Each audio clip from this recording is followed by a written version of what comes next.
जागृत अवस्था है जहां हमारी चेतना बाहर की ओर मुख किए हुए होती है। इसमें हम अपनी पांचों इंद्रियों आंख, कान, नाक, जीभ, त्वचा के माध्यम से स्थूल जगत का अनुभव करते हैं। यहां हमें लगता है कि यह भौतिक संसार ही एकमात्र सत्य है। इसे वैश्वानर कहा गया है क्योंकि ये सभी मनुष्यों के लिए सामान्य और साझा अनुभव है। भ्रम यह है कि हम खुद को केवल इस शरीर तक सीमित मान लेते हैं। 2. स्वप्न अवस्था, तेजस। जब हम सो जाते हैं तो बाहरी दुनिया ओझल हो जाती है, लेकिन हमारा मन सक्रिय रहता है।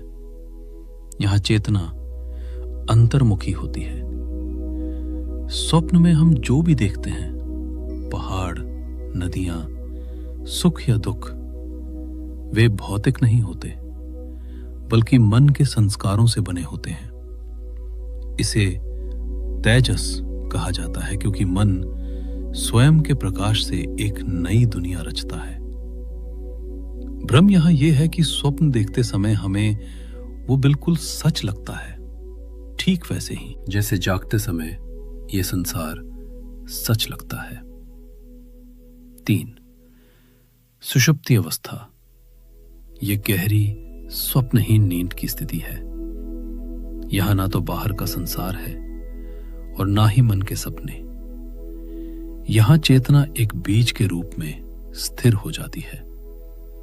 इसे प्राज्ञ कहा गया है क्योंकि यह ज्ञान का घन होता है। यद्यपि यहां असीम शांति और आनंद का अनुभव होता है, लेकिन यह अज्ञान से ढका होता है। उठने के बाद हमें याद रहता है कि मैं सुख से सोया, लेकिन सोने के दौरान हमें अपना बोध नहीं रहता। इनको भ्रमत्यु कहा गया है। ऋषि कहते हैं कि ये तीनों अवस्थाएं आती जाती रहती हैं। जो आता जाता है वह परम सत्य नहीं हो सकता। जागृत अवस्था स्वप्न में बाधित हो जाती है, स्वप्न गहरी नींद में, और गहरी नींद जागने पर गायब हो जाती है। असली भ्रम यह है कि हम इन तीनों अवस्थाओं के बदलने पर सोचते हैं कि हम बदल गए, जबकि इन तीनों के पीछे एक साक्षी मौजूद है जो जागते, सपने देखते और गहरी नींद में भी एक समान रहता है।